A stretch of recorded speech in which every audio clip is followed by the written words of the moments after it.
بسم الله الرحمن الرحيم يعرف المجرمون بسيماهم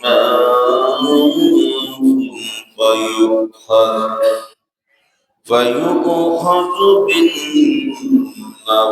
بالنواصي والأقدام إن الله وملائكته يصلون على النبي يا أيها الذين آمنوا صلوا عليه وسلموا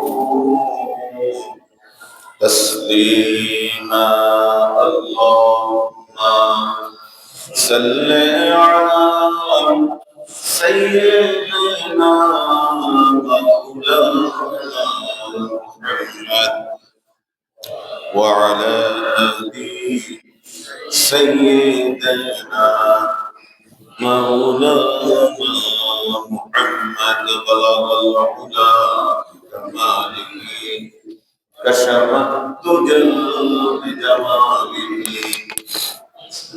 حسنت جميع خصاله فصلوا عليه وآله بلغ العلا بكماله كشف الدجى بجماله حسنت جميع خصاله صلوا عليه وآله اللهم صل على محمد وعلى آل محمد كما صليت على إبراهيم وعلى آل إبراهيم إنك حميد مجيد اللهم بارك على محمد وعلى آل محمد كما باركت على إبراهيم وعلى آل إبراهيم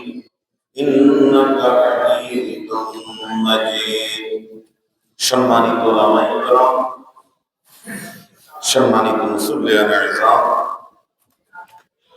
আমরা সকলে মিলে আল্লাহ তাআলার শুকর আদায় করি। আলহামদুলিল্লাহ। রাসূলুল্লাহ সাল্লাল্লাহু আলাইহি ওয়াসাল্লামের শানে আমরা কয়েকবার দরুদ করেছি, আল্লাহ তাআলা কবুল করুন। আল্লাহুম্মা আমিন। সম্মানিত মুসল্লিবৃন্দ, আজকের জুমার আলোচনার বিষয় হচ্ছে আল্লাহ তাআলা মানুষ সৃষ্টি করেছেন, জীবন বিধান দিয়েছেন। গোটা দুনিয়ার জীবনে আল্লাহর বিধান মতো কাটাতে হবে। আর কোন ব্যক্তি যদি আল্লাহর বিধান অস্বীকার করে, আল্লাহ তাআলা তার জন্য তাকে গ্রেফতার করার জন্য জাহান্নামে নিক্ষেপ করার জন্য আল্লাহ তাআলা শিকল প্রস্তুত করে রেখেছেন, বেড়ি প্রস্তুত করে রেখেছেন, অনন্ত আগুন আল্লাহ তাআলা প্রস্তুত করে রেখেছেন। আল্লাহ ছাড়া তার কোন সাহায্যকারী থাকবে না, কেউ তার বন্ধু হিসেবে সেদিন পরিচয় দেবে না। সুতরাং আসুন আমাদের রব, যিনি আমাদেরকে সৃষ্টি করেছেন, আমরা সেই রবের পথ ধরি, রবের পথে চলি। আমাদের সৃষ্টিতত্ত্ব সম্পর্কে আমরা জানি, কে আমাদেরকে সৃষ্টি করেছেন এটা জানার পর আমরা আমাদের যিনি সৃষ্টিকর্তা, আমাদের রব আল্লাহর পথে আমরা গোটা জীবন সবটা ব্যয় করি আল্লাহর সন্তুষ্টির জন্য। আমরা জাহান্নাম থেকে আল্লাহ তাআলার কাছে আশ্রয় যাই। আল্লাহর যে মর্মন্তুদ শাস্তির ব্যবস্থা করে রেখেছেন, সেখান থেকে আমরা আল্লাহ তাআলার কাছে দোয়া করি, আল্লাহ যেন আমাদেরকে মুক্তি দান করেন। আল্লাহুম্মা আমিন। আসুন আল্লাহ রাব্বুল আলামিন বলেন, ইন্না খালাকনাল ইনসানা মিন নুতফাতিন আমশাজ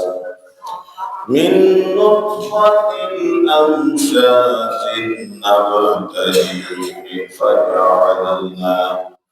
فجعلناه سميعا بصيرا আল্লাহ তাআলা দুনিয়ার সমস্ত মানুষকে স্মরণ করিয়ে দিচ্ছেন, মানুষকে কে সৃষ্টি করেছেন, মানুষের রূপ কে দিয়েছে, দুনিয়ার জীবনে কাজকর্ম করার ক্ষমতা কে দিয়েছে, কোথা থেকে মানুষের সৃষ্টি করা হয়েছে।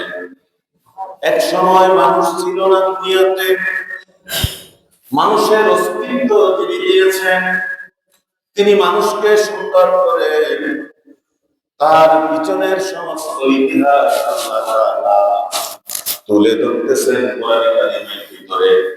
ও মানুষ, তুমি কোথা থেকে এসেছো, কেমন ভাবে তোমাকে তোমার রব আল্লাহ তাআলা তোমাকে সৃষ্টি করেছেন।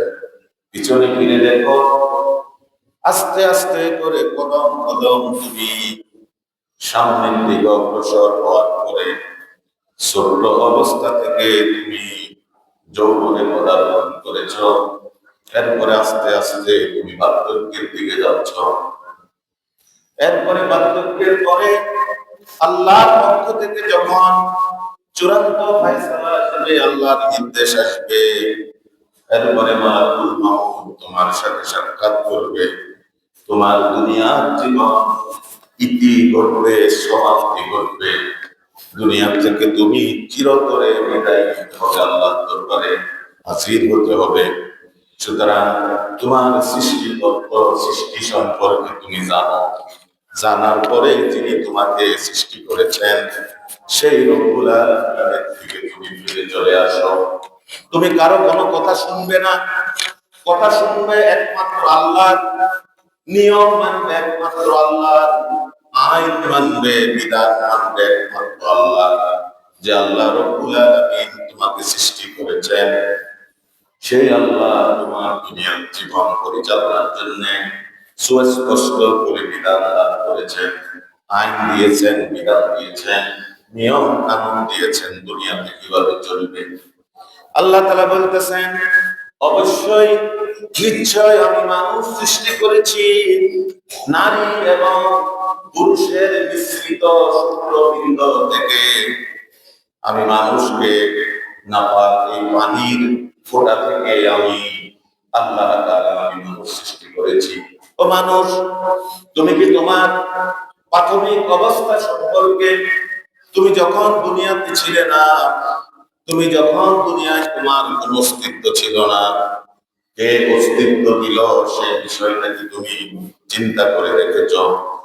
তোমার অস্তিত্ব দান করেছেন আকাশ পৃথিবীর মালিক, যিনি সমস্ত শক্তির মালিক রব্বুল আলামিন আল্লাহ তাআলা তোমাকে অস্তিত্ব দান করেছেন। আল্লাহ বলেন, আমি নারী পুরুষের মিশ্রিত শুক্রবিন্দ থেকে একজন একজন করে আমি মানুষ সৃষ্টি করেছি। আমি হচ্ছি মানুষের রব, আমি হচ্ছি মানুষের সৃষ্টিকর্তা আল্লাহ। শুধু তাই নয়, মানুষ সৃষ্টি করার পরে তাকে দুনিয়াতে হায়াত দিয়েছি, আমি এরপরে তাকে পরীক্ষা নিরীক্ষা করব, তার জীবনের সমস্ত কাজকর্মের পরীক্ষা নিরীক্ষা আমি আল্লাহ তার কাছ থেকে নেব। আমি যাতে প্রত্যেকটা মানুষের কাছ থেকে ভালোভাবে পরীক্ষা দিতে পারি, তাদেরকে তাদের কাজকর্ম সম্পর্কে জিজ্ঞাসাবাদ করতে পারি, এই কারণে আমি তাদেরকে শ্রবণ শক্তি দিয়েছি, যাতে করে দুনিয়ায় যাওয়ার পরে সব কিছু ঠিকঠাক মতে শুনে আর আল্লাহর সৃষ্টিরাজি সব কিছু যাতে সে দেখতে পায়।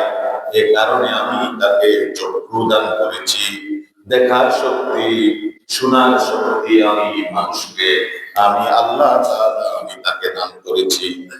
আমাদেরকে দেখার শক্তি দিয়েছেন কে? আল্লাহ। কত কিছু দেখি, হারাম দৃষ্টি থেকে আমাদেরকে বিরত থাকতে হবে, হারাম দৃষ্টি, নিষিদ্ধ দৃষ্টি থেকে ফিরে থাকতে হবে, আর হালাল ভাবে সব দেখতে হবে। পিতামাতার দিকে ভক্তি, বিনয়, শ্রদ্ধা সহকারে তাকাতে হবে। কোন সন্তান যদি আল্লাহ তাআলা যে দৃষ্টি শক্তি দিয়েছেন, সব হালাল কিছু দেখো। তুমি যে পিতামাতার মাধ্যমে দুনিয়ায় এসেছো, ও পিতামাতার সন্তানেরা, মানব সন্তানেরা, তুমি যে পিতামাতার মাধ্যমে দুনিয়ার আলো দেখছো, সেই পিতামাতার দিকে যদি ভক্তি সহকারে, শ্রদ্ধা সহকারে, বিনয় সহকারে যদি একবার তাকাও, আল্লাহ তাআলা তোমাকে একটা কবুল এর সওয়াব দান করবে। সুবহানাল্লাহ। সাহাবীরা প্রশ্ন করলেন, ইয়া রাসূলুল্লাহ, কোন সন্তান যদি তার পিতামাতার দিকে যদি ভক্তি বিনয় শ্রদ্ধা সহকারে যদি বারবার তাকায়, 100 বার যদি তাকায়, আল্লাহর নবী বললেন আল্লাহ রাব্বুল আলামিন ওই সন্তানকে 100টা কবুল হজের সওয়াব দান করবেন। সুবহানাল্লাহ। তাহলে এই দৃষ্টি শক্তি কে দিয়েছেন? আমার মা, আমার আব্বা, আমার সন্তান, আমার স্ত্রী, বন্ধু বান্ধব, পাড়া প্রতিবেশী। আল্লাহর কোরআন দেখার জন্য, আল্লাহর সৃষ্টিরাজি দেখার জন্য দৃষ্টি শক্তি কে দিয়েছেন? আল্লাহ। এটা অস্বীকার করার কোন সুযোগ আছে? সুযোগ নাই। যে ব্যক্তির দৃষ্টি শক্তি নাই, চক্ষু নাই, আল্লাহ তাআলা দেন নাই, ওই ব্যক্তি বুঝতে পারে চোখের কি মূল্য। একজন অন্ধ ব্যক্তিকে যদি বলা হয় দুনিয়াতে তোমার চাওয়া পাওয়া কি, বলো তো দেখি, ওই ব্যক্তি সবার আগে বলবে আমি আল্লাহর দুনিয়া দেখতে চাই, আমার চোখটা চাই। আল্লাহ তাআলা এই চোখ বিনা পয়সায় আমাদেরকে দিয়েছেন। কে দিয়েছেন? আমার রব। আল্লাহ বলছে তোমার সৃষ্টি কিভাবে আমি আল্লাহ করেছি এদিকে একটু নজর দাও, এরপরে পথ চলো, এরপরে দুনিয়ার কদম দাও। তো মানুষ, আমি তোমাকে নাই থেকে, কিচ্ছু ছিল না, আমি তোমাকে অস্তিত্ব দান করেছি। আমি আল্লাহ, কারো কোনো ভূমিকা নাই, কোনো শক্তির কোনো ভূমিকা নাই। সুতরাং যে আল্লাহ তোমাকে অনস্তিত্ব থেকে অস্তিত্বে দাঁড় করিয়েছেন, সে আল্লাহ থেকে ফিরে আসো। পরবর্তী কথা আল্লাহ বলেছেন, যদি ফিরে না আসো, পরবর্তী ব্যবস্থা আল্লাহ তাআলা অবশ্যই করবেন। সুতরাং আমরা একটু পিছনের দিকে আরেকবার তাকাই, যে আমার নাম অমুক, আমার নামও ছিল না, আমার বাপের নামও তো ছিল না, আমি যে দুনিয়ায় আসবো আমার মা বাবা তো চাইতো না। আমার বয়স যদি 50 বছর হয়, তাহলে আমি যদি 51 বছর আগে, 52 বছর আগে আমি কোথায় ছিলাম? আমার মা বাবা কি জানতো আমি যে ব্যক্তি, আমি যে একদম তাদের সন্তান, আমি আসবো দুনিয়ায়, এটাকে আমার মা বাবা জানতো? জানতো নাকি? আমি আসার আগে তো কেউ জানতো না। আমার আল্লাহ ঠিক মতো জানতেন।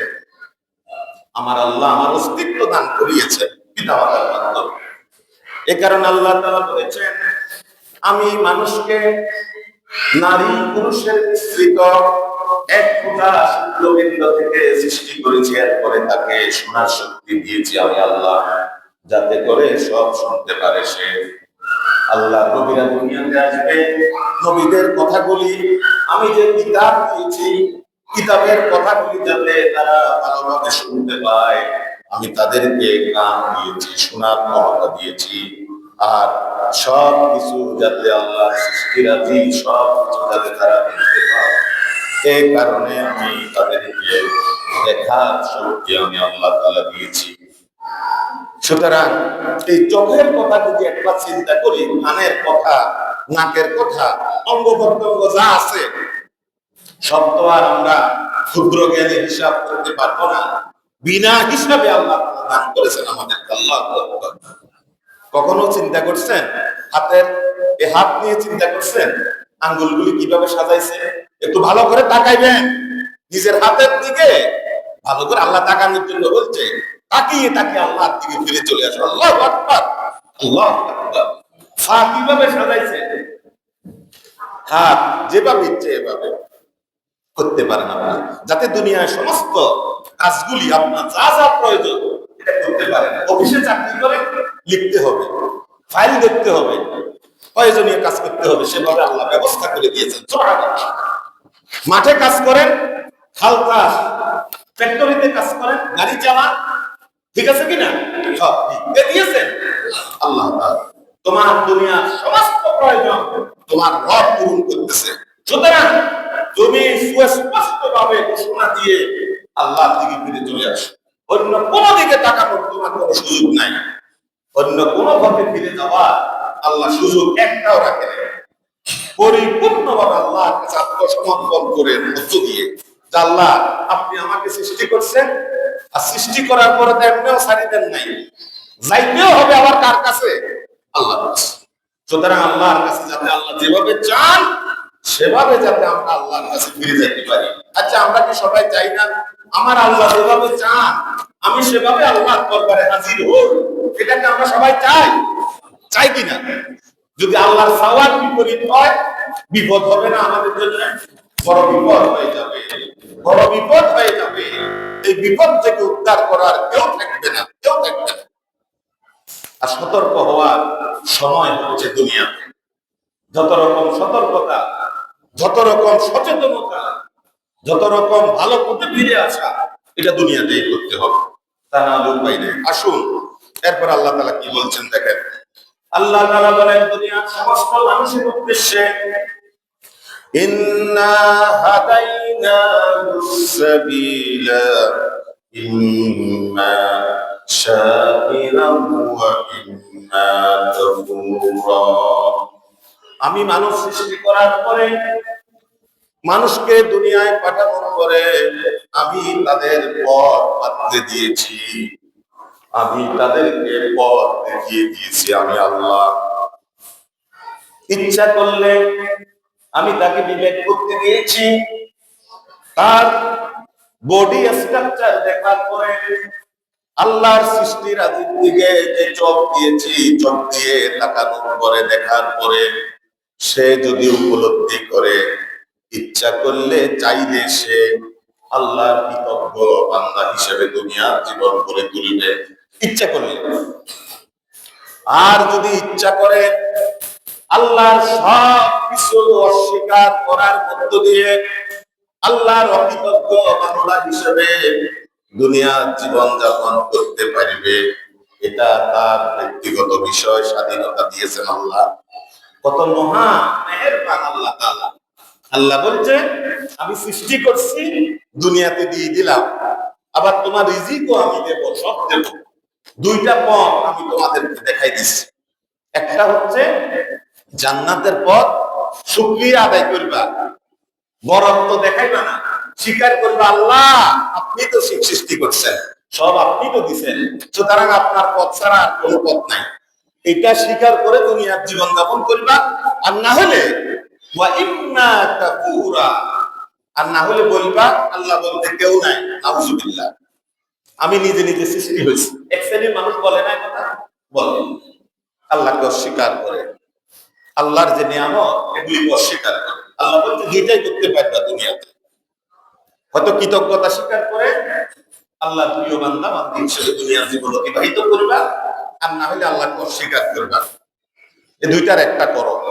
এরপর আল্লাহ বলছে কি, যদি আল্লাহ তাআলাকে অস্বীকার করো, আল্লাহর বিধান অনুযায়ী যদি দুনিয়ার জীবন পরিচালনা না করো, তাহলে পর আল্লাহ তাআলা বলেছেন ইন্না আ'তাদনা লিল কাফিরিনা সালাসিলা আগলালাম ওয়া সাঈরা। যদি আল্লাহকে অস্বীকার করো, আল্লাহর বিধান মানতে যদি তোমার অসুবিধা হয়, তুমি যদি আল্লাহর বিধানের বিপরীত অবস্থানে চলতে থাকো, তাহলে অপেক্ষা করো, অবশ্যই আল্লাহ তাআলা প্রস্তুত করে রেখেছেন অস্বীকারীদের জন্য। অস্বীকারীদের জন্য আল্লাহ তাআলা বেড়ি সৃষ্টি করে রেখেছেন, শিকল সৃষ্টি করে রেখেছেন।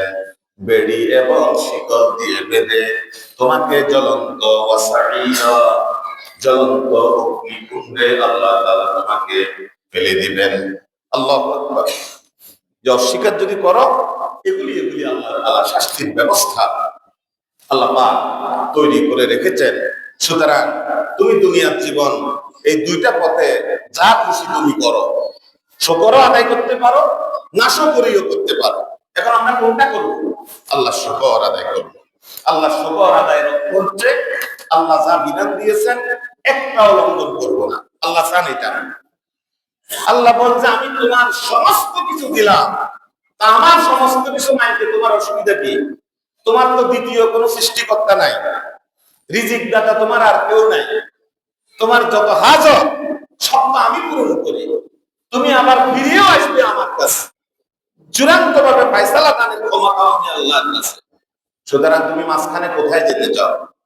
এই জন্য আল্লাহ তাআলা বলছেন খবরদার, আমি এগুলি সব প্রস্তুত করে রেখেছি, শিকল, মারাত্মক শিকল যেগুলি দিয়ে বেঁধে ফেলবে। কিভাবে বাঁধে ফেলবে? কোরআনে কারীমের ভিতরে আল্লাহ তাআলা মারাত্মক ভাবে এই কথা বলেছেন।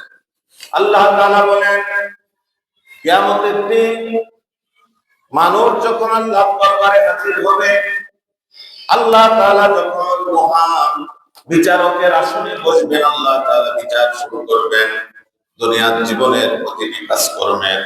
সেদিন আল্লাহ রাব্বুল আলামিন বলতেছেন ইউরাফুল মুজরিমুনা বিসীমাহুম ফায়ুখাযু বিন নাওয়াসি ওয়াল আকদাম। আল্লাহ তাআলা বলেন আল্লাহর দরবারে যেদিন দুনিয়ার সমস্ত মানুষ হাজির হয়ে যাবে, ভালো মানুষ কারা তাদেরকে চেহারা স্বরূপ দেখার মধ্য দিয়ে আল্লাহ তাআলা ফেরেশতারা সব বুঝে ফেলবেন। আর অপরাধী কারা, আল্লাহর বিধান যারা লঙ্ঘন করেছে তাদেরকেও সুস্পষ্ট ভাবে দেখা যাবে। আল্লাহ বলছে ইউরাফুল মুজরিমুন, অপরাধীদেরকে, আল্লাহর বিধান লঙ্ঘনকারী কারা, আল্লাহর বিচার ফায়সালার সময় সুস্পষ্ট ভাবে চিহ্নিত হয়ে যাবে। আল্লাহু আকবার। আল্লাহ তুমি আমাদেরকে তোমার মহান বিচারের দিনে অপরাধী হিসেবে সাব্যস্ত করিও না। আল্লাহ আমাদেরকে নেককার হিসেবে সাব্যস্ত করো, আমিন। আল্লাহ আল্লাহ বলছি ইউরাফুল মুজরিমুন বিসীমাহুম, তাদের চিহ্ন থাকবে মুখের মধ্যে। কাদের? অপরাধীদের। আল্লাহর বিধান গোটা জীবন ভর একটা দুইটা করে অলসতা করে খামখেয়ালি করে শয়তানের কবরে পড়ে যারা আল্লাহর বিধান লঙ্ঘন করেছে, আল্লাহ বলছি ইউরাফুল মুজরিমুনা বিসীমাহুম। তাফসীরের ভিতরে এসেছে আল্লাহ যখন বিচার ফয়সালা করবেন তখন অপরাধীদের যারা আল্লাহর আইন মানতে অস্বীকার করেছে তাদের চেহারাটা মলিন হয়ে যাবে, কালো হয়ে যাবে, একেবারে কালো হয়ে যাবে, আর চিন্তিত অবস্থায় থাকবে। আখিরাতের চিন্তা দুনিয়ার কোন চিন্তার সমতুল্য নয়। আখিরাতের চিন্তা হচ্ছে মহাচিন্তা। সামনে জান্নাত জাহান্নাম অপেক্ষা করতেছে। আখিরাতের জাহান্নামের গর্জন দেখার পরে এমন চিন্তা লাগবে যে চিন্তা তার জীবনে কখনো আসে নাই, দুশ্চিন্তা। আর শুধু দুনিয়ার কথা মনে হতে থাকবে। তখন আল্লাহু আকবার, তখন ওখানে দাঁড়িয়ে পিছনের দিকে দুনিয়ার যে দীর্ঘ হায়াত তাকে যা দেয়া হয়েছে, কারো 80 বছর, কারো 90 বছর, 100 বছর, 50 বছর, যাকে আল্লাহ যখন নিয়ে গেছেন দুনিয়া থেকে পিছনের দীর্ঘ হায়াত সবটা পিছনে কল্পনা করতে থাকবে। আর তখন আফসোস করতে থাকবে, আরে কত বড় হায়াত আল্লাহ আমাকে দিয়েছেন, আমি কেন অনেক কোরআন শুনেছি, হাদিস শুনেছি, আমি কেন আল্লাহর বিধানের দিকে ফিরে আসি নাই, চিন্তা করবে। এই জন্য তাফসীরে এসেছে যে অপরাধীদেরকে কিভাবে চেনা যাবে, তাদের চেহারা সবটা কালো হয়ে যাবে। আমরা কি কেউ চাই আল্লাহর দরবারে আমাদের চেহারা কালো হোক? অথচ তাফসীরে একই তাফসীরে এসেছে আল্লাহর দরবারে সৎকর্মশীল যারা আল্লাহর বিধান মেনে চলেছে তাদের চেহারা উজ্জ্বল হয়ে যাবে। আল্লাহু আকবার, একবার উজ্জ্বল হয়ে যাবে চাঁদের আলোর মতো। এভাবে এসেছে। আল্লাহ তাআলা আমাদেরকে চেহারা উজ্জ্বল করে দাও, আমরা যাতে গোটা জীবন তোমার আইন মানতে পারি। আল্লাহর বিধানের বিপরীত যায় এক বিন্দু পরিমাণ, চুল পরিমাণ আল্লাহর বিধানের বিপরীতে থাকবেন না, কারণ মহা বিপদ সামনে অপেক্ষা করতেছে।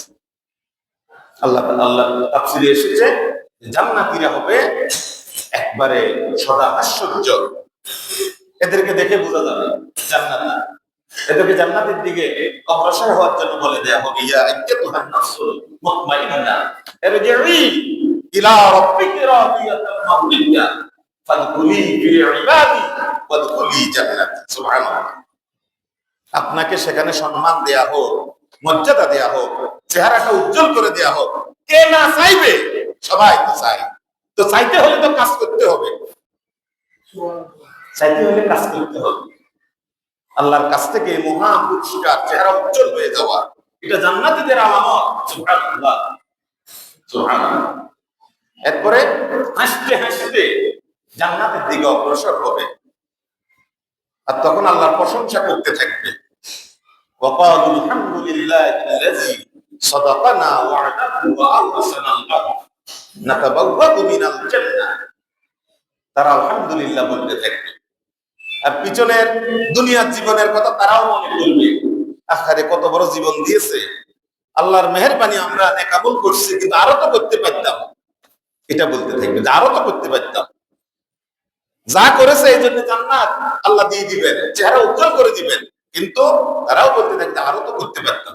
অর্থাৎ নাফরমানি করি নাই, কিন্তু আমল করতে গিয়ে তো আরো বেশি করতে পারতাম, এটা বলবে। আর অপরাধীরা বলবে হায় হায়, আমার দুনিয়ার জীবন সবটা তো আমি বরবাদ করলাম। আমি কোথায় হেঁটেছি, কোথায় গিয়েছিলাম, যেখানে গেলে নেক অর্জন হয়, যেখানে গেলে আমল নামা ভারী হয়ে যায়, সোয়াবে পরিপূর্ণ হয়ে যায়, যেখানে গেলে কদমে কদমে সোয়াব, আমি তো সেখানে যাই নাই, আমি তো চলেছি ভিন্ন পথে। সুতরাং সেদিন আফসোসের শেষ থাকবে না। আমরা এই আফসোস, এই মহা অবস্থা থেকে আল্লাহর কাছে বাঁচতে চাই। সবাই বাঁচতে চাই না? সবাই বাঁচতে চাই। আল্লাহ সবাইকে মুক্তি দাও, আমাদের প্রতি রাজি হয়ে যাও, আমাদের প্রতি তুমি খুশি হয়ে যাও আল্লাহ। সম্মানিত ভাইরা, আল্লাহ তাআলা বলেছেন অপরাধীদেরকে সেদিন আল্লাহর দরবারে হাজির করার পরে তারা আল্লাহর প্রিয় বান্দা বান্দী ছিল আর তারা অপরাধী ছিল, তাদের চেহারা স্পষ্ট বলে দিবে কারা জাহান্নামে যাবে আর কারা জান্নাতে যাবে। আল্লাহ তাআলা বলেছেন অপরাধী যারা ফায়ুখাযু বিন-নাওয়াসি, ফেরেশতাদেরকে আল্লাহ তাআলা বলবেন, অর্থাৎ তাদেরকে জানতে চাওয়া হবে না তোমরা কেন অপরাধ করেছো, এটা তাদেরকে জানতে চাওয়া হবে না, কারণ চেহারা স্পষ্ট হয়ে গেছে। এই জন্য ফেরেশতারা ফায়ুখাযু, শক্ত করে ধরবে আল্লাহর আদালত থেকে। ফায়ুখাযু বিন-নাওয়াসি ওয়াল আকদাম, ফা এবং এই কপালের মুঠি ধরে, এই চুলের মুষ্টি ধরে পাটা টেনে নিয়ে আসবে। এরপরে এখানে একটা শিকল লাগানো হবে গর্দানের ভিতরে, আরেকটা শিকল দুই পায়ের মধ্যে লাগিয়ে তাদেরকে একবারে পুতলা বানাই ফেলা হবে। আল্লাহু আকবার। কি মারাত্মক কথা! ফায়ুখাযু বিন-নাওয়াসি ওয়াল আকদাম, এই জুটির মধ্যে ধরবে ফেরেশতারা শক্ত করে, এটাকে বাঁকা করে ফেলবে। এরপরে আল্লাহর ফেরেশতারা ধরবে মানুষকে, যে শক্তি বল দেয়া হয়েছে, একজন মানুষ, মানুষে তো মানুষের বাঁকা করে ফেলে, শক্তি সম্মত যার, এটা ধরবে হলো ফেরেশতারা। আল্লাহু আকবার। ফেরেশতারা হচ্ছে গিলাজুন শিলাজুন, কঠিন হৃদয়ের অধিকারী। আল্লাহ যখন ধরতে বলবে এক বিন্দু মাত্র পরিমাণ দয়া হবে না, তখন জাহান্নামীদের জন্য কোনো দয়া হবে না। কথা আল্লাহর আইন লঙ্ঘন করছো, আল্লাহ এখন তোমার কাছ থেকে কিছু শুনবে না, আর তোমার চেহারা স্পষ্ট হয়ে যাবে, তোমার চেহারা স্পষ্ট হয়ে যাবে তুমি অপরাধী। তোমার যথেষ্ট সুযোগ ছিল, অনেক সুযোগ ছিল তুমি আল্লাহ থেকে পরিপূর্ণভাবে ফিরে আসা, তুমি আসো নাই। তুমি হাসতে খেলতে দুনিয়ার জীবন অতিবাহিত করছো, ফট করে তোমার সামনে মৃত্যু হাজির হয়ে গেছে, শেষ, সবকিছু ইতি হয়ে গেছে, সমাপ্তি হয়ে গেছে। এবার কি করবা? শেষ। এরপর আল্লাহ তাআলা বলে ফায়ুখাযু বিন-নাওয়াসি ওয়াল আকদাম, পা ধরে নিয়ে আসো, পা ধরো, উপরের দিকে টান দাও, আর মাথা কপাল সব ওইদিকে টান দাও, দুটো একসাথে করো, এটার বাঁধি ফেলো। আরেক জায়গায় আল্লাহ তাআলা বলেন কোরআনে কারীমের ভিতরে, ইজিল আগলালু ফি আ'নাকিহিম ওয়াসসালাসিলু ইউসাবুন। আল্লাহ তাআলা বলেন জাহান্নামীদের জন্য, অপরাধীদের জন্য আল্লাহর বিধান যারা লঙ্ঘন করেছে, আল্লাহর বিধান যারা মানতে অস্বীকার করেছে, তাদের জন্য সেদিন শিকল এবং বেড়ি প্রস্তুত করে নিয়ে আসা হবে, তাদের গর্দানের ভিতরে এটা বেঁধে ফেলা হবে। এরপরে শিকল বেঁধে তাদেরকে আগুনের ভিতরে নিক্ষেপ করা হবে। ফিল হামিম, উত্তপ্ত প্রচন্ড গরম আগুনের ভিতরে পানির ভিতরে আগে সিদ্ধ করা হবে। আল্লাহ তাআলা ভয়ানক আযাব রাখছেন বিভিন্ন স্তরে স্তরে। এক জায়গায় বলছে ফুটন্ত পানির ভিতরে আগে ফেলবে বাঁধা অবস্থায়। তাফসীরের ভিতরে এসেছে শরীরের লোম শিহরিত হয়ে ওঠে। একটা আস্ত জীবন্ত মানুষকে আল্লাহর ফেরেশতারা যখন টকবক করা জাহান্নামের ফুটন্ত পানির ভিতরে বাঁধা অবস্থায় ফেলে দিবে, সাথে সাথে মুহূর্তের মধ্যে গোশতগুলি খসে পড়ে যাবে। আল্লাহর কিতাবের ভিতরে এসেছে চোখগুলি আল্লাহ যথাযথ রেখে দিবে যাতে সব দেখতে পায়। চামড়া গোশত খসে যাবে, শুধু অস্থিগুলা হাড়গুলা বাকি থাকবে। এরপরে তাকে এটাই তার শেষ শাস্তি নয়, আরো শাস্তি চলতে থাকবে। এরপরে জাহান্নামের আগুনের ভিতরে তাকে ফেলা হবে। মারাত্মক অবস্থা। কোরআনের ভিতরে এসেছে পানিতে চুবানোর পরে সুম্মা ফিন নারে ইউসজারুন, এরপরে তাকে টেনে নেওয়া হবে জাহান্নামের ভিতরে। জাহান্নামে যখন টেনে নেওয়া হবে সেটার কি অবস্থা হবে আল্লাহ তাআলা কোরআনে কারীমের ভিতরে বলেছেন ইয়াতুফুনা বাইনাহা ওয়া বাইনা হামিমিন আন, ফুটন্ত পানি এবং মারাত্মক আগুন এই দুইটার মধ্যে ঘুরতে থাকবে। ঘুরে ঘুরে জাহান্নামের আযাব করতে থাকবে, কেউ বাঁচানোর মতো সেখানে থাকবে না। সুতরাং আমরা আজকে যে আলোচনার বিষয়বস্তু সেটা হচ্ছে আমাদেরকে সৃষ্টি করছেন কে? আল্লাহ। দুনিয়াতে ছিলাম না, কেউ ছিলেন না। আল্লাহ সেটা স্মরণ করে দিচ্ছে, আমি তোমাদেরকে সৃষ্টি করেছি, অস্তিত্ব দান করেছি আমি আল্লাহ। সুতরাং আল্লাহর দিকে ফিরে আসো। দুনিয়ায় দুটা পথ, একটা হচ্ছে যার সফল পথ, জান্নাতের পথ, হেদায়েতের পথ। আরেকটা হচ্ছে আল্লাহকে অস্বীকার করা, অর্থাৎ নিজের খেয়াল খুশিমতো জীবন পরিচালনা করা। নিজের ইচ্ছা যেমন তুমি জীবন পরিচালনা করতে পারো, আরেকটা হচ্ছে আল্লাহর বিধান মতো জীবন পরিচালনা। এখন কোনটা করবো, নিজের ইচ্ছা মতো না আল্লাহর বিধান মতো? আল্লাহর বিধান। কথা শেষ। আমরা আল্লাহর বিধান মতো জীবন পরিচালনা করি। আমরা নিজের ইচ্ছা মতো নিজের মন যা চায় সেভাবে দুনিয়ায় চললে হবে না, আল্লাহর কাছে মুক্তি পাওয়া যাবে না। আল্লাহ তাআলা এখানে যারা আছি, এই মসজিদের হাল যারা আছে, প্রত্যেককে উত্তম বুঝ দান করো, সহিহ বুঝ দান করো। আল্লাহ তাআলা আমাদের সবাইকে সকলের জন্য তুমি মুক্তি নিশ্চিত করো, আমরা যাতে জান্নাতি হতে পারি। তোমার আদালতে যেদিন যাব আমাদের চেহারাকে উজ্জ্বল করে দিও, আল্লাহুম্মা আমিন। অপরাধীদের কাতার থেকে আমাদেরকে বের করে নেককারদের কাতারে আমাদের সবার নাম লিখে দাও আল্লাহ। আল্লাহুম্মা আমিন। ওয়া আখিরু দাওয়ানা আনিল হামদুলিল্লাহি রাব্বিল আলামিন।